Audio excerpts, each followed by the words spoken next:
পাক ভারত যুদ্ধের পর পিএসএল খেলা হলেও প্রথম আন্তর্জাতিক ম্যাচের অপেক্ষায় পাকিস্তান। তাই নিরাপত্তার চাদরে ঢেকে গেছে লাহোর। স্টেডিয়ামে দর্শকের চেয়ে পুলিশ, সেনাবাহিনী আর নিরাপত্তা কর্মীদের সংখ্যাই বেশি। লাহোর থেকে ইকরাম হুসাইনের রিপোর্ট।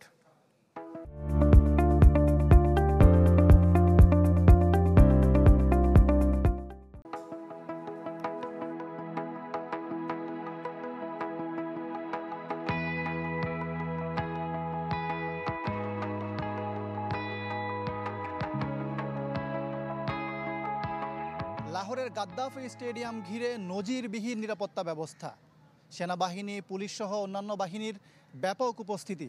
এ যেন ক্রিকেট ম্যাচ ঘিরে পাকিস্তানের সব মনোযোগ।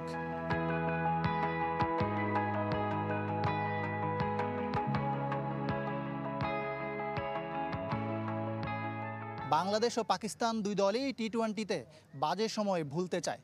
পাকিস্তানি সমর্থকরা মাঠে এসেছেন এবং তারা দলের জয়ে আশাবাদী।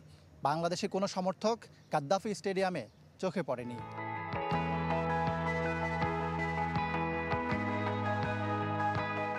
दोनों टीमों को बांग्लादेश की हमारी अपनी टीम है, वो भी हमारे एक वजूद का हिस्सा है। और सबसे बड़ी खुशी है कि पाकिस्तान एक पुरअमन मुल्क है और उसमें की क्रिकेट बहाल हुई है।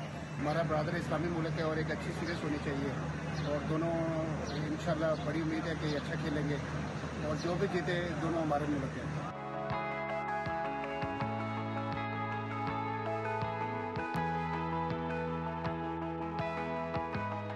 এই মাঠে এর আগে পাকিস্তানের বিপক্ষে 2 টি-20 খেলে হেরেছিল বাংলাদেশ। সম্প্রতি যুক্ত হয়েছে আরব আমিরাতের বিপক্ষে সিরিজ হারের চাপ। সব দূরে সরিয়ে বাংলাদেশ চায় একটা জয় দিয়ে ঘুরে দাঁড়াতে। ইকরাম হুসাইন, চ্যানেল 24, লাহোর, পাকিস্তান।